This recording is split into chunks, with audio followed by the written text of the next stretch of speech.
ಗರ್ಭಿಣಿಯರಿಗೆ ಬೇಕಾದ ಪೌಷ್ಟಿಕ ಆಹಾರ, ಆರೋಗ್ಯ ತಪಾಸಣೆ ಸೇರಿದಂತೆ ಹಲವು ಸೌಲಭ್ಯಗಳನ್ನು ಸರ್ಕಾರ ಒದಗಿಸುತ್ತಿದೆ. ತಾಯಿ ಆರೋಗ್ಯವಾಗಿದ್ದರೆ ಮಗು ಸಹ ಆರೋಗ್ಯವಾಗಿರುತ್ತದೆ. ಇದರಿಂದ ಆರೋಗ್ಯಪೂರ್ಣ ಸಮಾಜ ನಿರ್ಮಾಣವಾಗುತ್ತದೆ ಎಂದು ಶಾಸಕ ಭೀಮಣ್ಣ ನಾಯ್ಕ ಹೇಳಿದರು.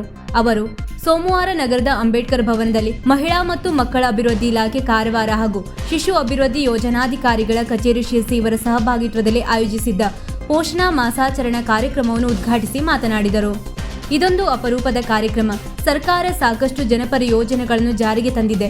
ಗರ್ಭಿಣಿಯರಿಗೆ ಸೀಮಂತ ಮಾಡುವ ಮೂಲಕ ಅರ್ಥಪೂರ್ಣವಾಗಿ ಕಾರ್ಯಕ್ರಮವನ್ನು ನಡೆಸಲಾಗುತ್ತಿದೆ. ಇದು ಸಂತಸದ ಸಂಗತಿಯಾಗಿದೆ. ಸರ್ಕಾರ ನೀಡಿರುವ ಕಾರ್ಯಕ್ರಮಗಳನ್ನು ಕಾರ್ಯರೂಪಕ್ಕೆ ತರುವ ಜವಾಬ್ದಾರಿ ಇಲಾಖೆ ಮೇಲಿರುತ್ತದೆ.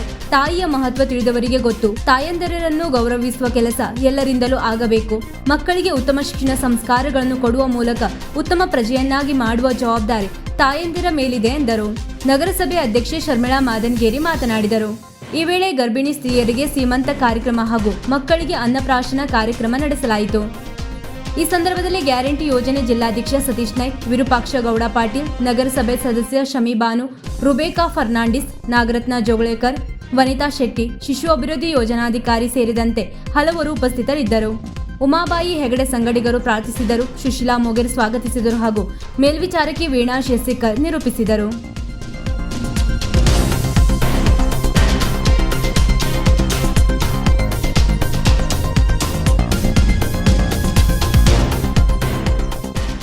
ವೀಕ್ಷಕ ಮಹಾಪ್ರಭುಗಳೇ, ನಮ್ಮ ಚಾನಲ್ ಅನ್ನು ಸಬ್ಸ್ಕ್ರೈಬ್ ಮಾಡಿ, ಶೇರ್ ಮಾಡಿ, ಪ್ರೋತ್ಸಾಹಿಸಿ.